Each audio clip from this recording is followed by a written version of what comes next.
আসসালামু আলাইকুম সুপ্রিয় শিক্ষার্থী বন্ধুরা, আজকে আমরা অ্যানালগ মাল্টিমিটার দিয়ে ডিসি ভোল্টেজ পরিমাপ করব। পাশাপাশি আমরা এসি ভোল্টেজও পরিমাপ করব। ডিসি ভোল্টেজ পরিমাপ করার জন্য ডিসি রেঞ্জে রাখতে হবে সিলেক্টর সুইচকে। তো আমরা মোবাইলের ব্যাটারি মাপবো, সেই জন্য ডিসি 10 রাখছি, যেহেতু মোবাইলের ব্যাটারি ভোল্টেজ খুবই কম। তো যখন আমরা ডিসি ভোল্টেজ পরিমাপ করব তখন এই ডিসি ভোল্টেজ এই রেঞ্জটা রাখবো। যেহেতু আমরা 10 সিলেক্ট করেছি, তাই আমরা এই 0 থেকে 10 এই উপরের স্কেলটি খেয়াল করব।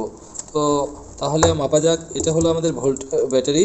সেই ব্যাটারিটা ভোল্টেজ লেখা আছে এখানে, lithium ion 3.7 volt 2500 2500 milliampere rechargeable battery.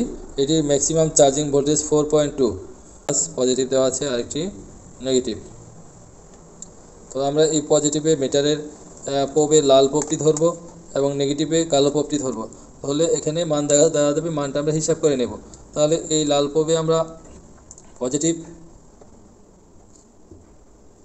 এবং কালো প্রোবে নেগেটিভ ধরে দেখব যে মিটারটি কত ভোল্টেজ আসে। যেহেতু এখানে লেখা আছে 3.7, তাহলে 4 এর নিচে এই 4, তাহলে 3.7, তাহলে এই 4 এর নিচে কাটা, এই সূচক কাটা চলে আসবে। দেখা যাক কত পাওয়া যায়, ভোল্টেজ কত পরিমাণে আছে। দেখেন এই যে 4 এর একটু কম, মানে 3.7 ভোল্টেজ রয়েছে। সুতরাং আমরা একটি মাল্টিমিটার দিয়ে ব্যাটারির ভোল্টেজ পরিমাপ করতে পারলাম। এখানে আমরা 3.7 ভোল্টেজ পেয়েছি। এবার আমরা একটি এসি ভোল্টেজ পরিমাপ করব। এসি ভোল্টেজ পরিমাপ করার জন্য আমরা একটি এসি সোর্স নিয়েছি, মাল্টিপ্লাগ।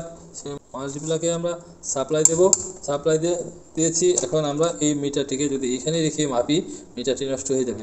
এক্ষেত্রে মিটারটিকে নিয়ে যেতে হবে 250 ভোল্ট এসি ভোল্টেজ। এই লাল এসিভি এখানে 10, 50, 250, 1000 রয়েছে। সেই স্থানে আমাদের 250 সিলেক্ট করতে হবে। 250, আমরা এটা হলো 250। তাহলে যখন আমরা এসি ভোল্টেজ মাপবো, তখন এই ডিসিভি এই স্কেলের এই 250 রেঞ্জে খেয়াল করব। যেহেতু আমাদের বাসায় এসি ভোল্টেজ 200 থেকে 250-এর মধ্যে হয়ে থাকে, তাহলে এই 200 থেকে 250-এর মধ্যে এই মানটা দেখা যাবে। তো দেখা যাক আমরা এক্ষেত্রে লাল প্রোব এবং কালো প্রোব, লাল প্রোবটি ফেজে এবং কালো প্রোবটি নিউট্রালে ধরতে হবে।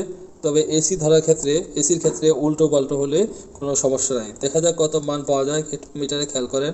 এই দেখেন মিটারে 220 থেকে 250 এর মাঝামাঝি অবস্থায় রয়েছে, মানে ভোল্টেজ একটু 230-এর মতো রয়েছে। এখন এটি সকালবেলা, লোড খুব কম, তাই ভোল্টেজটা সঠিক রয়েছে। অনেক সময় একটু কম হতে পারে।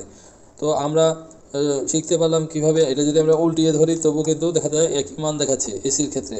তো আমরা শিখতে পারলাম কিভাবে অ্যানালগ মাল্টিমিটার দিয়ে এসি এবং ডিসি ভোল্টেজ পরিমাপ করতে হয়। আর কোনো কোশ্চেন থাকলে অবশ্যই কমেন্টস করবেন, ভিডিও সম্পর্কে কমেন্টস করবেন। ধন্যবাদ সবাইকে।